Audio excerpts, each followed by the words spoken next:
Pride and Prejudice by Jane Austen. Chapter 44. Elizabeth had settled it that Mr. Darcy would bring his sister to visit her the very day after her reaching Pemberley, and was consequently resolved not to be out of sight of the inn the whole of that morning. But her conclusion was false, for on the very morning after their arrival at Lambton, these visitors came. They had been walking about the place with some of their new friends, and were just returning to the inn to dress themselves for dining with the same family, when the sound of a carriage drew them to a window, and they saw a gentleman and a lady in a vehicle driving up the street. Elizabeth, immediately recognizing the livery, guessed what it meant, and imparted no small degree of her surprise to her relations by acquainting them with the honor which she expected. Her uncle and aunt were all amazement, and the embarrassment of her manner as she spoke, joined to the circumstance itself, and many of the circumstances of the preceding day, opened to them a new idea on the business. Nothing had ever suggested it before, but they felt that there was no other way of accounting for such attentions from such a quarter than by supposing a partiality for their niece. While these newly born notions were passing in their heads, the perturbation of Elizabeth's feelings was at every moment increasing. She was quite amazed at her own discomposure, but amongst other causes of disquiet, she dreaded lest the partiality of the brother should have said too much in her favor, and, more than commonly anxious to please, she naturally suspected that every power of pleasing would fail her. She retreated from the window, fearful of being seen, and as she walked up and down the room, endeavoring to compose herself, saw such looks of inquiring surprise in her uncle and aunt as made everything worse. Miss Darcy and her brother appeared, and this formidable introduction took place. With astonishment did Elizabeth see that her new acquaintance was at least as much embarrassed as herself. Since her being at Lambton, she had heard that Miss Darcy was exceedingly proud, but the observation of a very few minutes convinced her that she was only exceedingly shy. She found it difficult to obtain even a word from her beyond a monosyllable. Miss Darcy was tall, and on a larger scale than Elizabeth, and, though little more than 16, her figure was formed, and her appearance womanly and graceful. She was less handsome than her brother, but there was sense and good humor in her face, and her manners were perfectly unassuming and gentle. Elizabeth, who had expected to find in her as acute and unembarrassed an observer as ever Mr. Darcy had been, was much relieved by discerning such different feelings.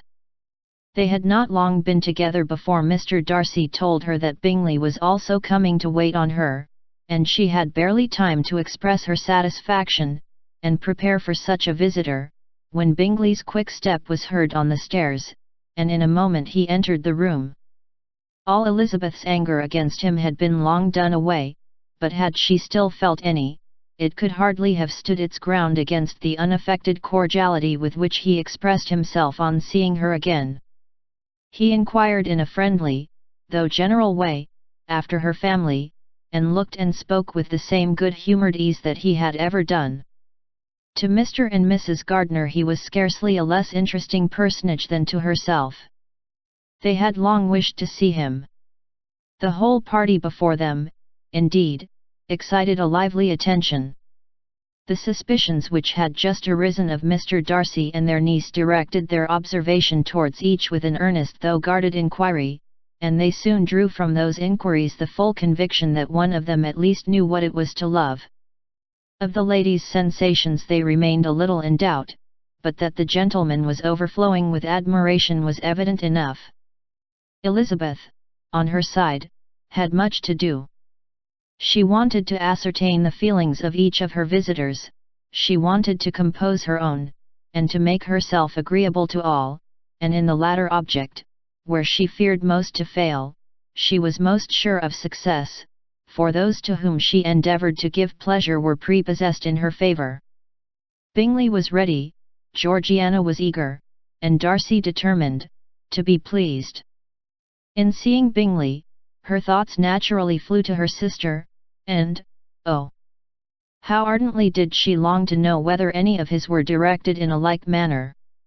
Sometimes she could fancy that he talked less than on former occasions, and once or twice pleased herself with the notion that, as he looked at her, he was trying to trace a resemblance.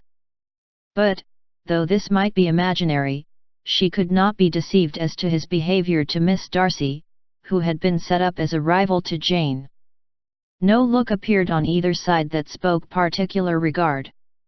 Nothing occurred between them that could justify the hopes of his sister. On this point she was soon satisfied, and 2 or 3 little circumstances occurred ere they parted, which, in her anxious interpretation, denoted a recollection of Jane not untinctured by tenderness, and a wish of saying more that might lead to the mention of her, had he dared. He observed to her, at a moment when the others were talking together, and in a tone which had something of real regret, that it was a very long time since he had had the pleasure of seeing her, and, before she could reply, he added, "It is above 8 months. We have not met since the 26th of November, when we were all dancing together at Netherfield." Elizabeth was pleased to find his memory so exact, and he afterwards took occasion to ask her, when unattended to by any of the rest, whether all her sisters were at Longbourn. There was not much in the question, nor in the preceding remark, but there was a look and a manner which gave them meaning. It was not often that she could turn her eyes on Mr. Darcy himself, but, whenever she did catch a glimpse, she saw an expression of general complaisance, and in all that he said she heard an accent so removed from hauteur or disdain of his companions, as convinced her that the improvement of manners which she had yesterday witnessed, however temporary its existence might prove, had at least outlived one day. When she saw him thus seeking the acquaintance and courting the good opinion of people with whom any intercourse a few months ago would have been a disgrace, when she saw him thus civil, not only to herself, but to the very relations whom he had openly disdained, and recollected their last lively scene in Hunsford Parsonage, the change was so great, and struck so forcibly on her mind, that she could hardly restrain her astonishment from being visible. Never, even in the company of his dear friends at Netherfield, or his dignified relations at Rosings, had she seen him so desirous to please, so free from self-consequence or unbending reserve, as now, when no importance could result from the success of his endeavours, and when even the acquaintance of those to whom his attentions were addressed would draw down the ridicule and censure of the ladies both of Netherfield and Rosings. Their visitors stayed with them above half an hour, and when they arose to depart, Mr. Darcy called on his sister to join him in expressing their wish of seeing Mr. and Mrs. Gardiner, and Miss Bennet, to dinner at Pemberley, before they left the country. Miss Darcy, though with a diffidence which marked her little in the habit of giving invitations, readily obeyed. Mrs. Gardiner looked at her niece, desirous of knowing how she, whom the invitation most concerned, felt disposed as to its acceptance, but Elizabeth had turned away her head. Presuming, however, that this studied avoidance spoke rather a momentary embarrassment than any dislike of the proposal, and seeing in her husband, who was fond of society, a perfect willingness to accept it, she ventured to engage for her attendance, and the day after the next was fixed on. Bingley expressed great pleasure in the certainty of seeing Elizabeth again, having still a great deal to say to her, and many inquiries to make after all their Hertfordshire friends. Elizabeth, construing all this into a wish of hearing her speak of her sister, was pleased, and on this account, as well as some others, found herself, when their visitors left them, capable of considering the last half-hour with some satisfaction, though while it was passing, the enjoyment of it had been little. Eager to be alone, and fearful of inquiries or hints from her uncle and aunt, she stayed with them only long enough to hear their favourable opinion of Bingley, and then hurried away to dress. But she had no reason to fear Mr. and Mrs. Gardiner's curiosity. It was not their wish to force her communication. It was evident that she was much better acquainted with Mr. Darcy than they had before any idea of. It was evident that he was very much in love with her. They saw much to interest, but nothing to justify inquiry. Of Mr. Darcy it was now a matter of anxiety to think well, and, as far as their acquaintance reached, there was no fault to find. They could not be untouched by his politeness, and had they drawn his character from their own feelings and his servant's report, without any reference to any other account, the circle in Hertfordshire to which he was known would not have recognized it for Mr. Darcy. There was now an interest, however, in believing the housekeeper, and they soon became sensible that the authority of a servant who had known him since he was 4 years old, and whose own manners indicated respectability, was not to be hastily rejected. Neither had anything occurred in the intelligence of their Lambton friends that could materially lessen its weight. They had nothing to accuse him of but pride he probably had, and if not, it would certainly be imputed by the inhabitants of a small market town where the family did not visit. It was acknowledged, however, that he was a liberal man, and did much good among the poor. With respect to Wickham, the travellers soon found that he was not held there in much estimation, for though the chief of his concerns with the son of his patron were imperfectly understood, it was yet a well-known fact that, on his quitting Derbyshire, he had left many debts behind him, which Mr. Darcy afterwards discharged. As for Elizabeth, her thoughts were at Pemberley this evening more than the last, and the evening, though as it passed it seemed long, was not long enough to determine her feelings towards one in that mansion, and she lay awake 2 whole hours endeavouring to make them out. She certainly did not hate him.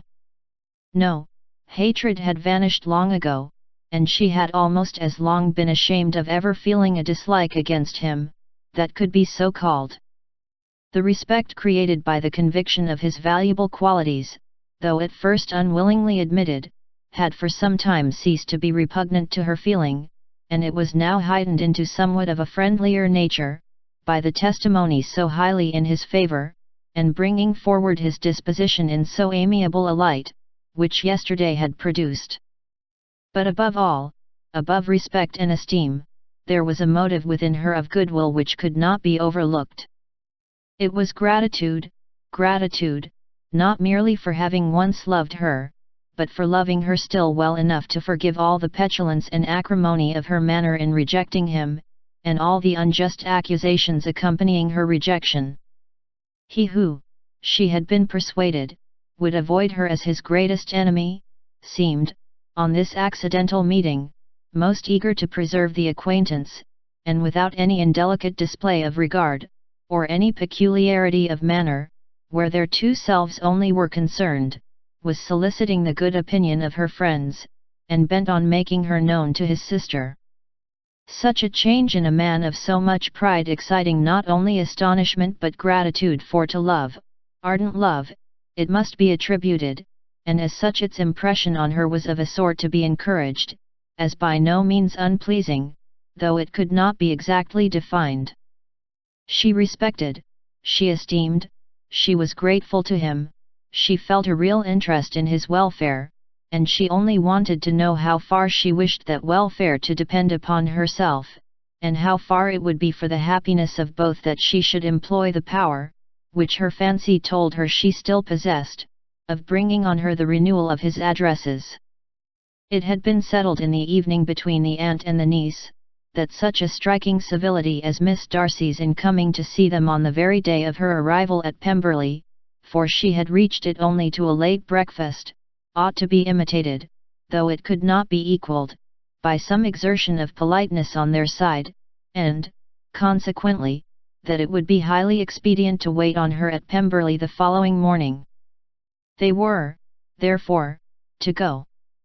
Elizabeth was pleased, though when she asked herself the reason, she had very little to say in reply. Mr. Gardiner left them soon after breakfast. The fishing scheme had been renewed the day before, and a positive engagement made of his meeting some of the gentlemen at Pemberley before noon.